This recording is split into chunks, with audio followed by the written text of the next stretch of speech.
মিন আবওয়াবিল জান্নাহ, তো অন্য জায়গায় ইরশাদ করেছেন আল জান্নাতু তাহতা আকদামিল উম্মাহাত।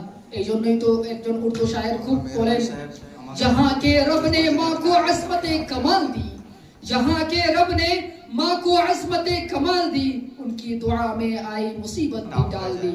हदीस पाक में माँ की ऐसी मिसाल दी, हदीस पाक में माँ की ऐसी मिसाल दी कि जन्नत उठा के माँ के कदमों में डाल दी।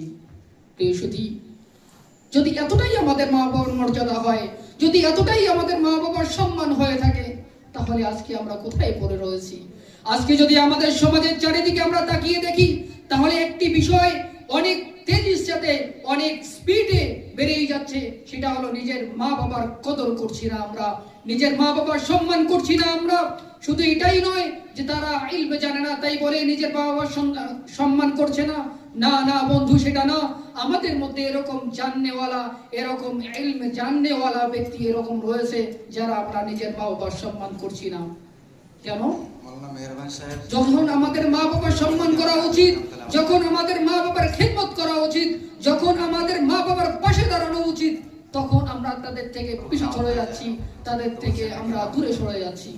প্রিয় বন্ধু, এটাই তোমার কিন্তু সেই মা, এটাই তোমার কিন্তু সেই মা যে মা তোমাকে জন্ম দেওয়ার পরে নিজে ভেজা জায়গায় শুয়ে তোমাকে শুকনো জায়গায় শুয়েছিলেন, নিজের সিনার সাথে বারবার লাগিয়ে বলেছেন, এটাই আমার সেই দুলাল, এটাই আমার সেই লাল, যাকে আমি 10 মাস 10 দিন গর্ভে ধারণ করেছি।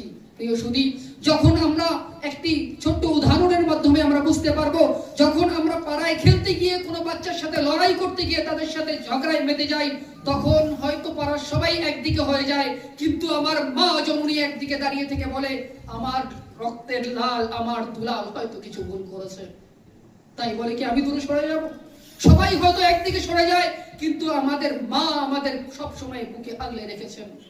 তাই নয় শুধু প্রিয় বন্ধু, এটাই আজকে আমাদের করুণ পরিস্থিতি।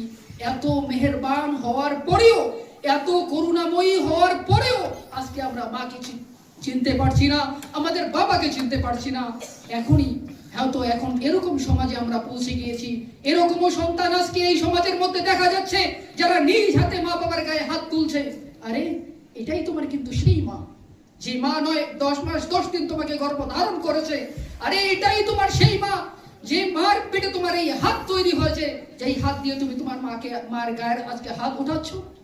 আমি বলতে চাই, এটাই কি তোমার সেই মা, যেই মায়ের পেটে তোমার এই চক্ষু তৈরি হয়েছিল, সেই চক্ষু দিয়ে তুমি তোমার মাকে চোখ রাঙাচ্ছ। আমি বলতে চাই, ওই সমস্ত সন্তান